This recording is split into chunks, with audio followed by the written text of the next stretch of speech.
Arkadaşlar herkese merhaba. Bu videoda sizlerle beraber Goku'nun Süper Saiyan versiyonunu yapacağız. Ne duruyoruz? Hadi yapmaya başlayalım. You're going to love this. Trust me. What you're seeing now is my normal state. This is a Super Saiyan. Öncelikle Goku'nun 3 açıdan resimlerini çiziyoruz. Sonra da masamızı ayarlayıp çizimimiz üzerinde ölçümler yapıyoruz. Elimize bakır telimizi alıyoruz. Bu gövde ve bacaklar için. Bu da Goku'nun kolları için. Şimdi elimize gövde için kestiğimiz teli alıyoruz. Ve bunu gerektiği şekilde eğip büküyoruz. Takiben elimize alüminyum folyomuzu alıyoruz. Bununla gövde ve başı, sağ bacağı ve sol bacağı oluşturuyoruz. Kolları için omuzlarını delip telimizi buradan geçiriyoruz. Pensemiz yardımıyla kolların şeklini veriyoruz. İşte iskeletimiz böyle oldu. Takiben kaidemize iskeletimizi koyduktan sonra bunu polimer kille kaplıyoruz. Sonra da bunu doğru fırına gönderiyoruz.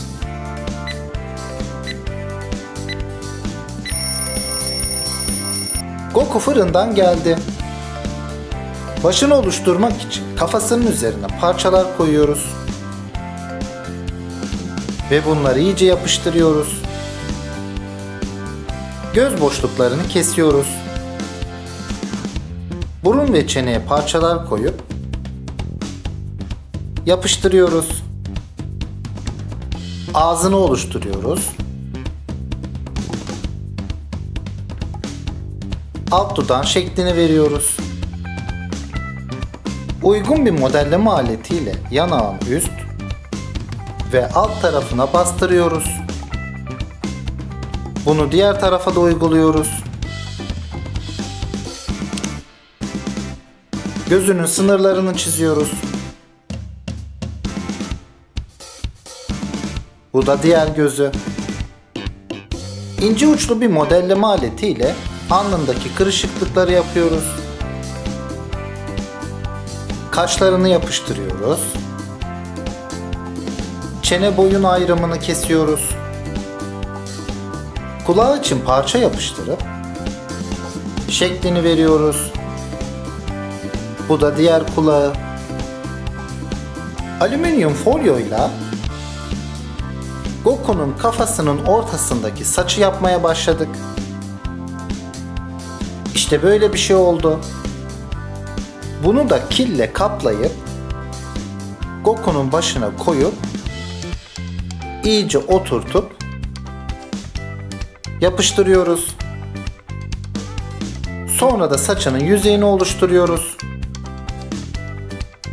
Şimdi de diğer saçlarını yapmaya başladık. Bir parça kili elimizle koni şekline getirdikten sonra bunun yüzeyini oluşturuyoruz. Ve son şeklini de verip alt tarafını kesiyoruz.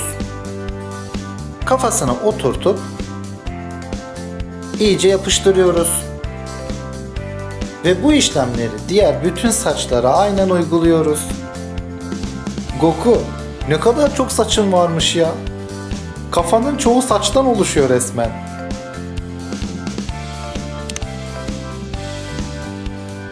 Tüm saçlarını bitirdikten sonra işte saçların son hali bu şekilde oldu. Şimdi gövdenin üst kısmını yapmak için vücuda ve kollara parçalar koyuyoruz. Ve bunları iyice yapıştırıyoruz. Göğüs boyun ayrımı, kıyafetinin V yakası, göğsünün ortası, ve tişört göğüs ayrımını yapıp kesim izlerini kaybediyoruz. Boynun her iki tarafına parçalar koyup bunların şekillerini veriyoruz. Ensesinin şeklini veriyoruz. Üst kıyafetiyle tişörtünün ayrımını sağlamak için gerekli yerlerden parçalar kesiyoruz. Tişörtünün kolları için omuzlara parçalar ekliyoruz. Ve bunları iyice yapıştırıyoruz. Goku'nun tişörtü kolları arasındaki ayrımı oluşturmak için gerekli yerlerden parçalar kesiyoruz. Ve kesim izlerini kaybediyoruz. Tişörtünün kollarındaki kırışıklıkları yapıyoruz. Tişörtün ön tarafı için parça koyup bunu iyice yapıştırıyoruz. Ve buradaki kırışıklıkları da oluşturuyoruz. İşte böyle bir şey oldu. Üst kıyafetinin ayrımı. Şimdi de toplanan kıyafetinin kırışıklıklarını oluşturmaya başladık. Kıyafetinin her iki tarafındaki yerleri belirledikten sonra buralara bastırıyoruz. Omuzlarındaki kırışıklıklar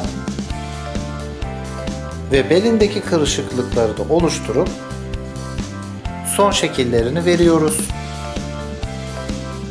Uygun bir modelleme aletiyle Goku'nun üst kıyafetinin dikiş izlerini oluşturuyoruz. Burası da ön tarafının dikiş izleri. Önceden oluşturduğumuz patchleri Goku'nun göğsüne ve sırtına yapıştırıyoruz. Kol kaslarının detaylarıyla devam ediyoruz. Omuz kasları,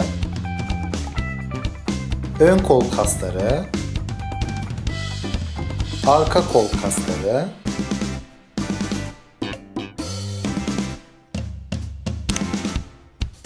ve alt kol kasları. Uzun zamandır bu kadar kaslı bir figür yapmamıştım. Gerçekten çok zorlandım. Ve hatları yuvarlaklaştırıyoruz. Şimdi de Goku'nun sol elini yapmaya başladık. Parmaklarının başlangıç yerleri, orta tarafları ve yumruğunun uç tarafı. Sonra da bu şekilde bir baş parmak oluşturuyoruz. Bunun alt tarafını kesip yumruğa yapıştırıyoruz. İyice oturtuyoruz. Uygun bir modelleme aletiyle yumruğun sol ve sağ tarafının şeklini veriyoruz. Modellemenin her aşamasında bu şekilde kendi yumruğunuzdan referans alabilirsiniz. Bilekliği için parça yapıştırıp şeklini veriyoruz. Sol kolumuz bu şekilde oldu. Bu da sağ kolumuz. Şimdi Goku tekrar fırına gidiyor.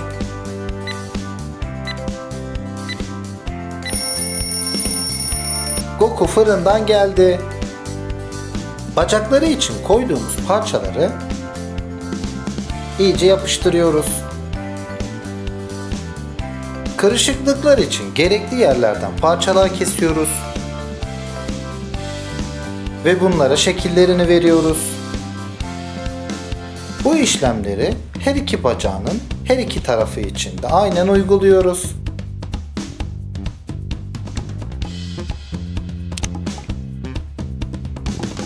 Bu parça Goku'nun kuşağı olacak. Bunu Goku'nun beline doluyoruz. Her iki tarafını sardıktan sonra iyice oturtuyoruz. Ve uygun bir modelleme aletiyle kuşağının yüzeyini oluşturuyoruz. Kuşaktan dolayı oluşan kırışıklıkları yapıyoruz. Ön tarafı. Kuşağının düğümü için parça yapıştırıp bunun şeklini veriyoruz. Bu parça kuşağının sarkan ucu olacak. Bıçağımızla her iki ucunu da kestikten sonra bunu kuşağın düğümüne yapıştırıyoruz. Bu da kuşağın diğer ucu. Kuşağındaki diğer detaylar. Bu yaptığımızda kıyafetindeki dikiş izleri. Şimdi Goku'nun ayakkabısını yapmaya başladık. Gerekli yerlerden parçalar kestikten sonra hatları yuvarlaklaştırıyoruz. Ayakkabısının detaylarını oluşturuyoruz. Sol tarafı, arka tarafı ve sağ tarafı. Elimize 2 tane uzun ince parça alıyoruz. Bunları birbirine yapıştırıp kendi etrafında döndürüyoruz. İpimiz hazır. Bunu Goku'nun ayakkabısının etrafına doluyoruz. Fazla parçayı kesiyoruz. Ön tarafa düğümü ve sarkan uçları da yapıştırdıktan sonra Goku'nun sol ayakkabısı hazır. Bu da sağ ayakkabısı. Goku son kez fırına gidiyor.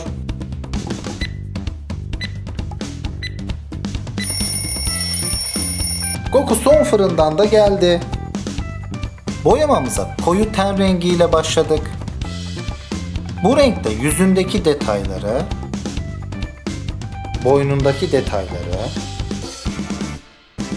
omuz kaslarındaki detayları,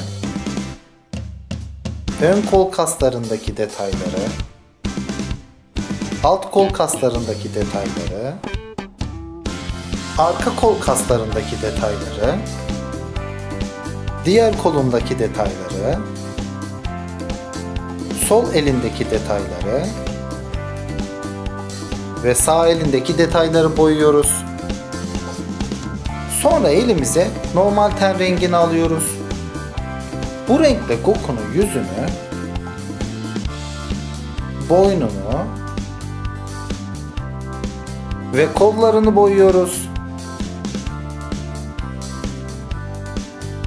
Beyazla gözlerinin beyazını ve her iki peçinin yüzeyini boyuyoruz.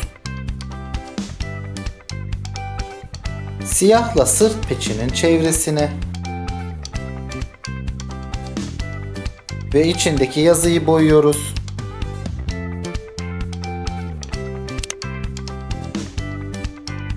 Aynı şeyleri ön peçine de yapıyoruz. Eğer Japoncam beni yanıltmıyorsa burada bilgelik yazıyor. Ve son olarak gözlerinin sınırlarını çiziyoruz. Elimize ince uçlu siyah asetat kalemimizi alıyoruz. Bununla Goku'nun yanaklarının üzerindeki çizgileri çiziyoruz. Koyu yeşille gözlerinin dış kısmını, açık yeşille ise iç kısmını boyuyoruz. Sonra fırçamızı sarı renge batırıyoruz. Bu renkte Goku'nun kaşlarını ve saçlarını boyuyoruz. Şimdiki rengimiz ise turuncu. Bu renkte Goku'nun kıyafetinin üst ve alt kısmını boyuyoruz.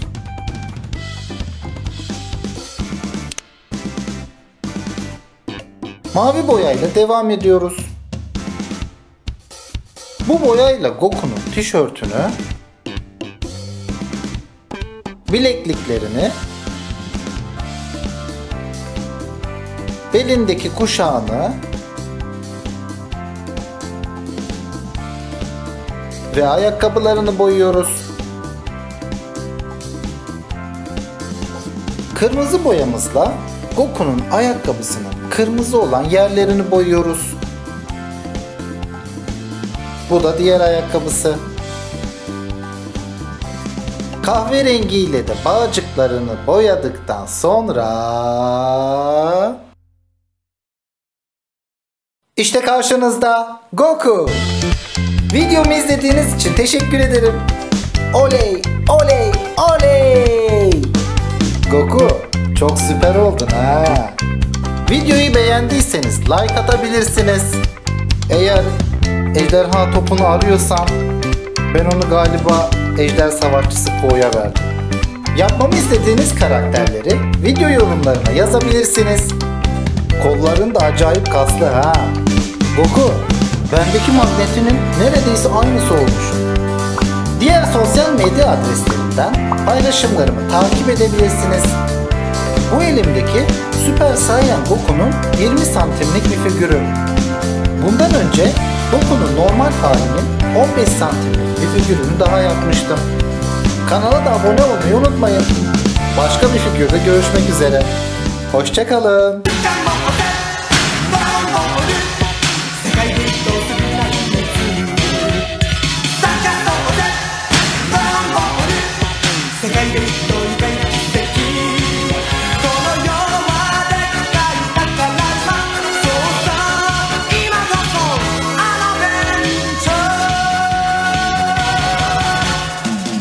Waku wakuの間ぎっしり